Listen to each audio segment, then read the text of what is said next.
Hello everyone, welcome to Study with Palak, your one-stop solution for all queries and doubts.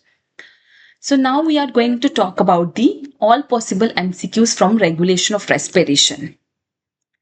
The normal breathing rate in healthy adult human कितना होता है? It is 12 to 16 breath per minute. Which part of the brain contains respiratory control center?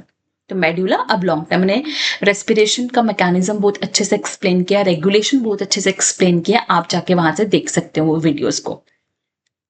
निमोटॉक्सिक centre is located in pneumotaxic centre कौन से part में located है? It is in pons Varolii.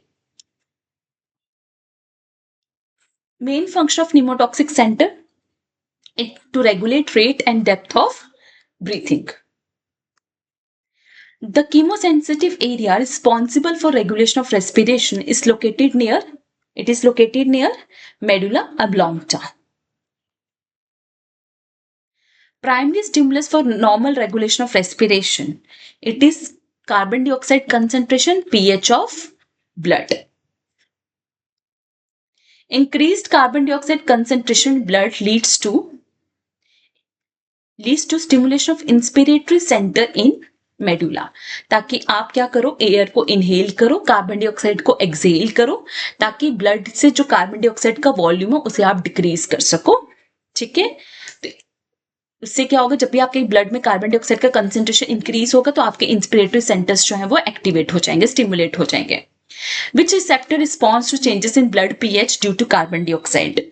तो कौन से रिसेप्टर्स जो हैं वो चेंजेस पे रिएक्ट करते हैं? It is chemo receptor, chemical receptor, जो कि आपके मेडुला और कैरोटिड बॉडीज में लोकेटेड है. Herring Breuer reflexes initiated by, ये मैंने पहले भी बताया था, stretch receptors of the lungs, जो कि आपके लंग्स की ओवर इन्फ्लेशन को, ठीक है, ओवर इन्फ्लेशन को रोकते हैं, ठीक है, प्रिवेंट करते. Voluntary control of respiration is possible due to cerebral cortex, जो कि आप ब्रीथिंग को कुछ टाइम के लिए अपने कंट्रोल कर सकते हो ना, अपने ब्रेथ्स को होल्ड कर सकते हो, तो उसके सेंटर्स आपके सेरिब्रल कॉर्टेक्स में लोकेटेड है. ठीक है. The respiratory center in medulla is more sensitive to carbon dioxide than oxygen concentration. तो correct है, because carbon dioxide diffuses easily into cerebral spinal fluid and alters pH, which stimulates the chemosensitive areas. तो बिल्कुल सही है, carbon dioxide easily diffuse हो सकते हैं, उसकी सॉल्बिलिटी ज्यादा होती है, ठीक है, जिसके वजह से पीएच जो है ऑल्टर होगा और उसकी वजह से आपके कीमोसेंसिटिव रिसेप्टर्स जो है वो एक्टिवेट हो जाएंगे. Low oxygen level, which is called as hypoxia, strongly stimulates respiratory centers. Peripheral chemoreceptors in carotid and aortic bodies are highly sensitive to oxygen drop. Obviously, जब ऑक्सीजन ड्रॉप हो रहा है, मतलब कार्बन डाइऑक्साइड की concentration ज्यादा है, तो carbon dioxide की कंसेंट्रेशन ज्यादा होगी तो पीएच चेंज होगा और जो आपके कीमोसेंसिटिव रिसेप्टर्स हैं वो एक्टिवेट हो जाएंगे. ठीक है.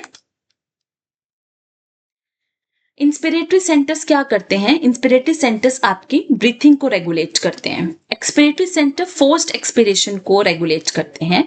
निमोटॉक्सिक सेंटर्स आपके इंस्पिरेशन को लिमिट करेंगे एंड एपनिस्टिक सेंटर्स आपकी प्रोलॉन्ग इंस्पिरेशन के लिए रिस्पॉन्सिबल होते हैं. ठीक है. सो 13 का क्या आ जाएगा आपका?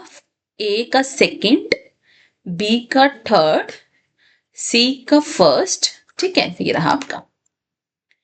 At high altitudes, hyperventilation occurs primarily due to decreased oxygen partial pressure, है ना.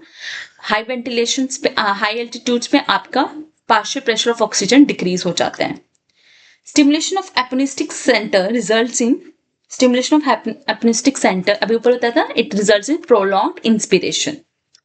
ठीक है. During strenuous exercise the main factor stimulating increase breathing. जब आप बहुत ज्यादा एक्सरसाइज करते हो ना, तो उस टाइम पे मेन फैक्टर क्या होता है, आपके ब्लड में कार्बन डाइऑक्साइड की कंसेंट्रेशन इंक्रीज हो जाती है, एच पॉजिटिव आयन की कंसेंट्रेशन इंक्रीज हो जाती है. ठीक है. तो this are the main factors that stimulate increase breathing. जब आपकी कंसेंट्रेशन इंक्रीज हो जाएगी तो आपके कीमोसेंसिटिव रिसेप्टर्स आपके एक्टिवेट हो जाएंगे, जो कि आपके इंस्पिरेशन को, इंस्पिरेटरी सेंटर्स को स्टिमुलेट करेंगे और आपके ब्रीथिंग रेट को इंक्रीज करेंगे. ठीक है. A patient has abnormally low blood pH Which change in breathing will help correct it? It is rapid and deep breathing. अगर किसी पेशेंट का लो पीएच है तो उसे रैपिड और डीप ब्रीथिंग की रिक्वायरमेंट है, हाइपर वेंटिलेशन की रिक्वायरमेंट है, ताकि कार्बन डाइऑक्साइड को बॉडी से रिमूव किया जाए, पीएच को इंक्रीज किया जाए, ठीक है, ज्यादा से ज्यादा ऑक्सीजन को इनहेल किया जाए, ताकि आपका पीएच जो है फिर से नॉर्मल हो सके, इंक्रीज हो सके, ठीक है। So that's all from the respiratory unit. Respiratory unit के सारे MCQs हम डिस्कस कर चुके हैं, ठीक है। नेक्स्ट यूनिट के लिए do like and subscribe Study with Palak. You can join my Telegram group and the link is given here. You can directly interact with me because I believe more we connect, easier the success becomes.